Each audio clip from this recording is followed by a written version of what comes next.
एक शायर ने बड़ी अच्छी बात कही इश्क के बारे में, लेकिन यहाँ अप्लाई होती है। उसने कहा, वो नहीं मेरा सही, उससे मोहब्बत है तो है। भाई किसी से मोहब्बत है, नहीं हो पाया मेरा, कोई बात नहीं। वो नहीं मेरा मगर उससे मोहब्बत है तो है। अब ये रस्मों और रिवाजों से बगावत है तो है। अगर मैंने एक सही बात कह दी और वो रस्म रिवाज के खिलाफ है तो है, मैं क्यों डरूंगा। जो मुझे ठीक लगा, अपने ईमान के मुताबिक लगा, मैंने कहा तो मैं करूंगा। तो जो बात मुझे अपनी ओर से शुरुआत में कहनी थी, मैंने आपसे, तनाव रहता ही होगा, पढ़ते होंगे, टेंशन होती होगी, कितना पढ़ें, टाइम मैनेजमेंट कैसे करें, ये सवाल भी आपके सामने है। मैं आपसे, देखिए मेरा काम चीज़ों को आसान करना है। मैं दिल्ली में पढ़ाता हूँ आईएएस के बच्चों को, तो मैं उनको भी ये कहता हूँ कि चीज़ें मुश्किल तो कोई भी कर सकता है, चीज़ें आसान करना मुश्किल है, और हमें तो चीज़ें आसान करनी है।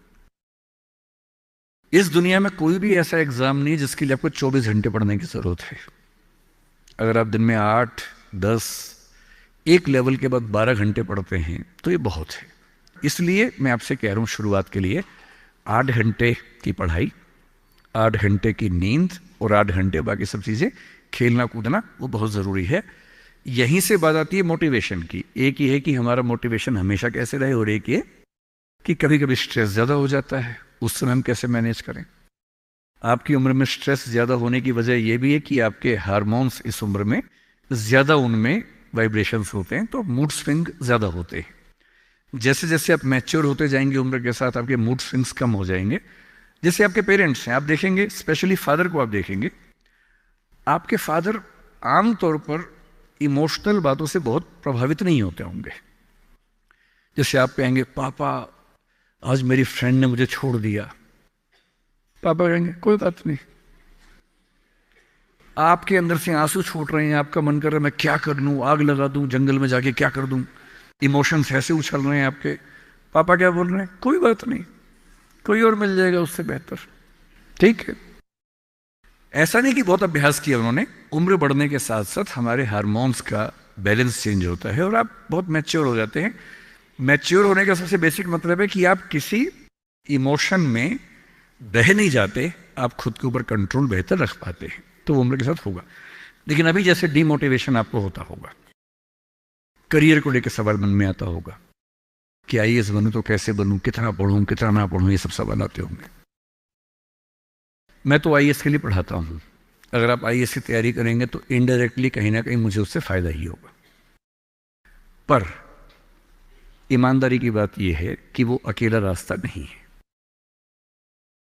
एक बात को ठीक से, आईएएस बनने का मजा क्या है कि आपका सोचने का तरीका बहुत साइंटिफिक हो जाता है।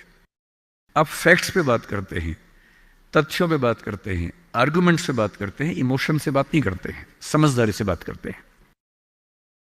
हमारे देश में जो आबादी है, वो आबादी, अब सेंसस जब भी होगा पता लगेगा, पर हम मान के चलते हैं कि वो आबादी लगभग 145 करोड़ के आसपास इस समय हो चुकी है। पूरे इंडिया की बात अगर हम करें, 145 करोड़ में से अगर मैं कहूं कि जो लोग 21 साल या 18 साल से मान लीजिए 30 की उम्र के बीच में है, इन 12 साल में है, मेरे ख्याल से ये आबादी भी कम से कम 12, 15, 20 करोड़ के आसपास तो होगी ही होगी। अगर ये 20 करोड़ लोग सोचे कि मैं आईएएस बनना है, या इनमें आधे भी सोच लें, 10 करोड़ सोच लें, आपको ये समझना है कि आईएएस पूरे भारत में कुल मिला के 6000 होते हैं, जिनमें से भी 5000 लोग हैं। आईपीएस भी इतने ही होते हैं, 5-6 हजार के बीच में होते हैं। अगर 10 करोड़ लोग सपना देखेंगे उन नौकरियों का, अगर मैं सारी सिविल सर्विसेज मिला लूं, सेंटर की, स्टेट की, सब मिला लूं, तो सेंटर की कुल 20 सर्विसेज मान लीजिए, सबका कार्डर अगर हम 5000 भी एवरेज रखें तो 1 लाख लोग होंगे। आपके स्टेट का मान लें, स्टेट में मान लेता हूं कि 2-3 हजार लोग होंगे जो सरकारी नौकरी में ठीक पद पे होंगे, उससे ज़्यादा का तो कार्डर नहीं होना चाहिए, क्योंकि स्टेट बहुत छोटा आपका है, आबादी बहुत कम है। तो जो नौकरियां कुल मिला के 10-12 हजार हैं, अगर देश का हर युवा सोचे कि मुझे उसी में आना है, तो इसका मतलब है कि हम एक ऐसे रास्ते पे जा रहे हैं जिसमें डिप्रेशन होने की संभावना बहुत ज़्यादा है, एंग्जाइटी होने की संभावना बहुत ज़्यादा है, बहुत लोगों को हारना भी पड़ेगा, बहुत लोगों को हासिल नहीं हो पाएगा वो सब। तो मैं जो आपसे कहना चाह रहा हूं, सरकारी नौकरी ठीक है, कोशिश करने में बुराई नहीं है, सरकारी नौकरी में कुछ चीजें अच्छी होती हैं, पर अपने मन से ये बात निकाल दीजिए कि मुझे केवल और केवल सरकारी नौकरी में ही जाना है। दुनिया में तमाम रास्ते हैं और मैं कुछ रास्ते आपको हिंट करता हूं इस चीज का। जैसे मैं खुद एक एग्जांपल हूं, मैं सरकारी नौकरी में रहा, मैं दिल्ली यूनिवर्सिटी में लेक्चरर था, पहले असिस्टेंट प्रोफेसर था, 2 कॉलेजेस में पढ़ाया मैंने वहां। फिर आईएएस का एग्जाम दिया, सिलेक्ट हो गया, उसमें 6-7 महीने वहां नौकरी की, फिर वो भी छोड़ा। अब मैं अपना काम करता हूं, सेल्फ एम्प्लॉयड हूं। और मैं ईमानदारी से आपसे कह रहा हूं, आप जब भी कोई फैसला करेंगे अपने बारे में, कभी ना कभी आपको फील होगा, बेशक 1 सेकंड के लिए, कि आपने गलत किया। कोई भी फैसला हो, आप स्पाउस सिलेक्शन करेंगे अपने लिए, कितना भी सोच के कर लें, जीवन में कभी ना कभी लगेगा गलती हुई, अक्सर लगेगा ठीक किया, कभी कभी लगेगा गलत किया। और ऐसा नहीं कि आपने एक्स के बदले वाई किया होता तो नहीं लगता, तो भी लगता। दिक्कत ये नहीं है कि मैं एक्स को चुनूं या वाई को चुनूं, आप जिसको भी चुनेंगे पूरा पैकेज साथ में आता है, अच्छी चीजें भी खराब चीजें भी। जो अच्छा आएगा उस पर आपका ध्यान नहीं जाएगा, क्योंकि वो तो फॉर ग्रांटेड है। जो मिल जाता है वो मिट्टी हो जाता है, कोई वैल्यू नहीं करता उसको। जो मिस हो जाता है वो चुभता है। और जो चीज दूसरे ऑप्शन में अच्छी थी, इसमें नहीं, आप बार बार वो देखते, अरे यार, अरे यार वो ठीक था, अरे यार वो ठीक था। जबकि वहां 12 प्रॉब्लम्स थी, यहां 2 प्रॉब्लम है। पर हमारी ह्यूमन कॉन्शियसनेस ऐसी है कि जो छूट गया उस पर नजर ज्यादा जाती है, जो मिल गया मिट्टी हो जाता है। एक बड़ा प्रसिद्ध शेर मैं कई बार कोट करता हूं, मतलब दुनिया जिसे कहते हैं जादू का खिलौना है, मिल गया वो मिट्टी है, नहीं मिला वो सोना है। जो नहीं मिलता है ना, वो बड़ा परेशान करता है।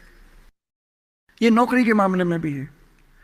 पर मैं ईमानदारी से कह रहा हूं कि मुझे आज तक जिस एक फैसले पर 1 सेकंड के लिए भी नहीं लगा कि मैंने गलत किया, वो नौकरी छोड़ने का फैसला है। मुझे आज तक नहीं लगा कि मैंने गलती की, क्योंकि मुझे लगता मैंने एकदम ठीक किया। मैंने अपने स्वधर्म, अपने नेचर के अनुसार सही किया। इस बच्चे ने बड़ा खूबसूरत सवाल पूछा कि आप आईएएस एलाइड की नौकरी छोड़ के टीचिंग में क्यों आ गए। मैं इस सवाल में दूसरा सवाल जोड़ देता हूं। हमारे सामने प्रेम सिंह जी बैठे, मुख्यमंत्री जी बैठे, वो टीचिंग की नौकरी छोड़ के पॉलिटिक्स में क्यों आ गए। 2 एग्जाम्पल्स हैं आपके सामने। इन दोनों में एक तारतम्य है, एक रिदम है, एक लय है दोनों में। वो टीचर बने, उनको फील हुआ कि उनका स्वधर्म टीचिंग से ज्यादा कुछ और है। मैं आईएएस एलाइड में आया, मुझे लगा कि मेरा स्वधर्म इससे ज्यादा टीचिंग में है। स्वधर्म क्या होता है? आपने गीता पुस्तक का जिक्र सुना होगा, उसमें श्री कृष्ण ने स्वधर्म का जिक्र किया है। यहां बहुत सारे बच्चे बौद्ध समाज से होंगे, महात्मा बुद्ध ने भी इस बात पर खूब जोर दिया है। सारे धर्मों, सारे दर्शनों का जो सार है वो ये है, हर व्यक्ति हर काम के लिए फिट नहीं होता है। 2 चीजों पे गौर करना है। पहला, मैं क्या अच्छा कर सकता हूं, मैं कैपेबल किस चीज के लिए हूं। दूसरा, मुझे क्या करने में मजा आता है। और जहां इन दोनों का इक्विलिब्रियम हो, जहां ये दोनों बातें मिल जाएं, वो आपका स्वधर्म है। यानी जैसे मैं सिंगर बनना चाहता था, पर मैं इतना गंदा गाता हूं कि मैं जब घर में गाता था, मेरे पेरेंट्स बोलते तो मैं भारतीय सेना में चले जाना चाहिए, बिना बंदूक के विदेशी की तरफ देख के गा देना, बस वैसे ही मर जाएंगे सारे के सारे। सही बात है भाई, ये भी ठीक बात है। तो मेरा मन था कि मैं सिंगर बनूं, पर गला कौवे जैसा भगवान ने दिया, कोयल जैसा नहीं दिया, तो मैं सिंगर नहीं बनूंगा। मेरे मन से क्या होता है, अच्छा लगने से क्या होता है भाई, सुने भी तो कोई मेरी बात को, मेरे गाने को सुने भी तो सही कोई। तो मेरा मन क्या करता है काफी नहीं है। 2 चीजें हैं, मैं क्या कर सकता हूं। मैं बचपन से स्कूल में डिबेटिंग करता था, मेरे पेरेंट्स ने मुझे बड़ा सपोर्ट किया, और बचपन से ही मेरे पेरेंट्स ने, टीचर्स ने कहा कि तुम कुछ ऐसा करना कि मंच पर रह सको, पॉलिटिक्स में जाओ, एमपी बनो। तब मेरा मन भी पॉलिटिक्स में आने का था, स्कूल लाइफ में बहुत ज्यादा मन था उस समय, बाद में नहीं रहा। तुम पॉलिटिक्स में जाओ, तुम वकील बनो, क्योंकि जब कोर्ट केस लड़ोगे तुम्हें बोलने की ताकत भगवान ने दी है, उसका इस्तेमाल करो। या टीचर बनो। टीचर की छवि हमारे समाज में बहुत अच्छी नहीं होती थी, हालांकि मेरे पेरेंट्स टीचर ही हैं दोनों, पर हमारे समाज में टीचर की छवि होती है। और हमारे देश का दुर्भाग्य है कि जो प्रोफेशन देश को गढ़ता है उसकी छवि बहुत अच्छी नहीं है। टीचर बनना बहुत लोगों का सपना नहीं है, मेरा तो है। और मेरा स्वधर्म, मैंने महसूस कर लिया कि मेरा स्वधर्म टीचिंग है। और स्वधर्म का मतलब वही दो बातें जो मैं कर सकता हूं और जो मैं करना चाहता भी हूं। आपके मुख्यमंत्री जी अच्छे टीचर रहे होंगे, पर उनको बार बार मन में आता होगा कि मैं जनता के बीच जाकर उनके साथ काम करके क्यों ना कुछ ऐसा करूं कि पॉलिसी मेकिंग में आऊं। उनका स्वधर्म उनको वहां खींच के ले गया, तो उन्होंने वो किया। और इस दुनिया में जो भी सफल इंसान आपको देखे, कोई भी सफल व्यक्ति देखे, किसी भी फील्ड का हो, आप हमेशा देखेंगे वो वही व्यक्ति है जो अपने स्वधर्म पे चल रहा है, जिसने वही रास्ता चुना जो उसकी क्षमताओं यानी कि कैपेबिलिटीज और उसके इंटरेस्ट यानी कि उसकी इच्छाओं से मैच करता था। तो आप सबसे मैं कह रहा हूं कि आईएएस या पीसीएस या सरकारी नौकरी की अंधी दौड़ में मत दौड़िए। मैंने बहुत सरकारी नौकरी वालों को देखा है दुखी रहते हुए। सरकारी नौकरी में है, अच्छा वेतन है, तब भी दुखी है, क्योंकि वो नहीं कर पा रहे जो दरअसल करना चाहते थे। सरकारी नौकरी में क्या होता है? सुरक्षा मिलती है, सेफ्टी होती है, सिक्योरिटी होती है, सम्मान मिलता है, समाज के लोग पूछते हैं आपको कि आप सरकारी नौकरी में हैं। गस्टेड ऑफिसर होंगे तो स्टैंप लगा के साइन करने की ताकत आ जाती है। आप